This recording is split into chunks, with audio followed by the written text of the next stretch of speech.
we are fortunate today that we have a wide range of veterans in attendance from World War II right through into contemporary times.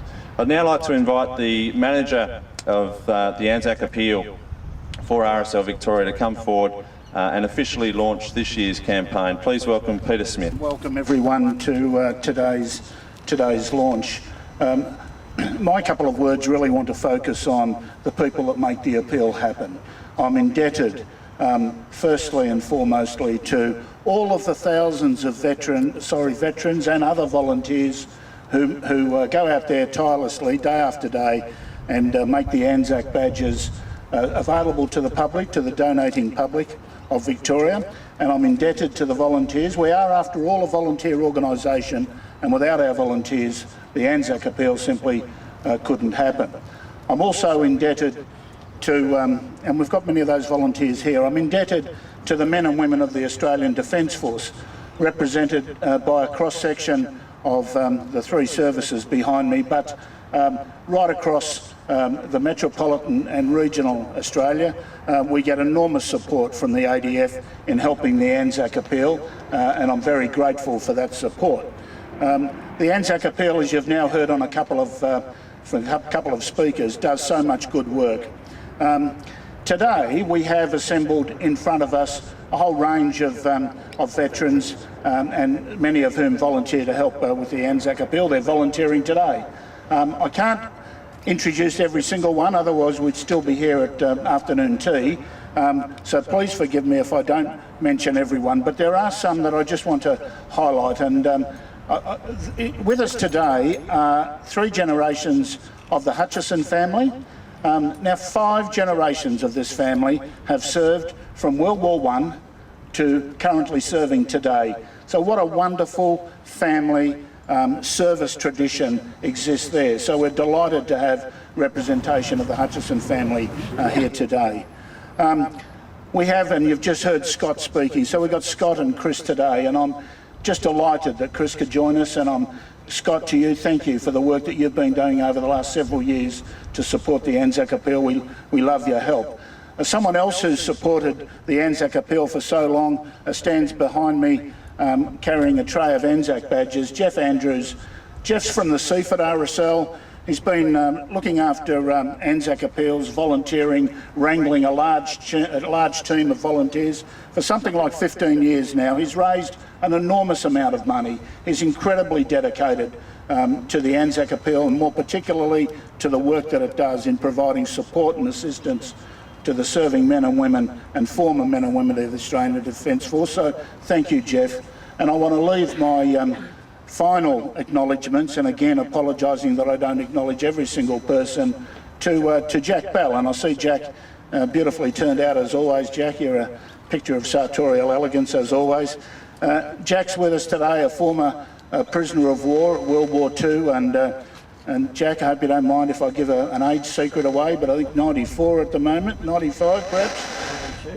97. Holy dolly, I've lost count. Ladies and gentlemen, can I just then symbolically launch the Anzac Appeal by asking the State President, Major General David McLaughlin, to come forward, and Sergeant Blue Kildare representing the Australian Defence Force. And I'll ask Blue if you wouldn't mind pinning on the first Anzac badge onto David, and perhaps this is a suitable area.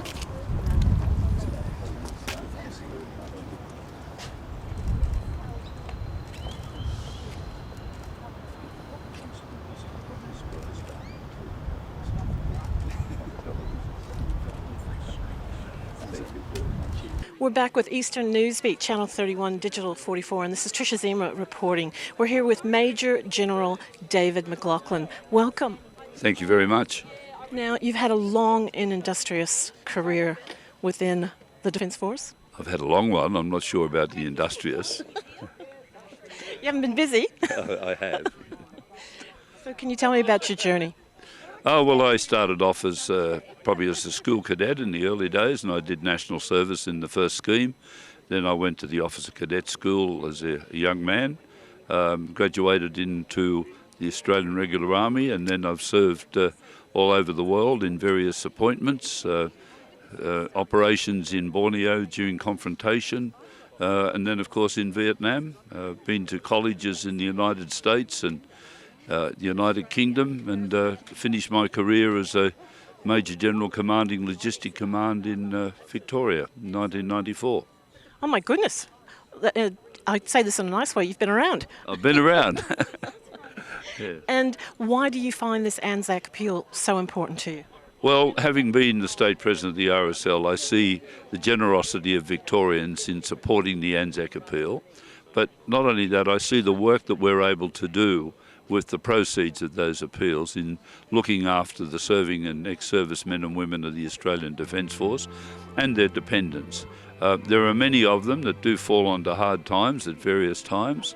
There are many of them that need assistance in getting their entitlements through the Department of Veterans Affairs, and we provide advocacy, pension work. And then, of course, when the older veterans get into aged homes and hospitals, we're able to look after them with hospital visitation. So it is a very important appeal to us, and we notice that with the young people transitioning out of the Australian Defence Force today, after service in Afghanistan and in Iraq, that they need assistance on occasions too.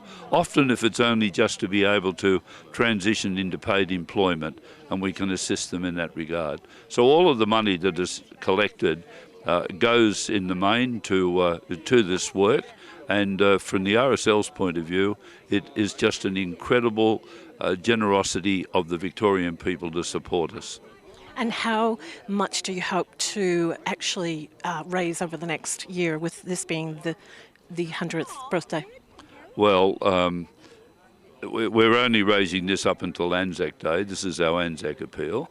And if I said $50 million, I'd be far too sort of close. But the generosity of the Victorian people is amazing, and we look forward to that continuing to support us this year. And if they want to get hold of a badge, how do they do that? Well, there'll be sellers around. You could also go to Woolworths, who are supporting us in all of their outlets. There is also the opportunity for our volunteers who will be out in many shopping centres around the state and buy a badge. Thank you very much for your time. Okay, thank you.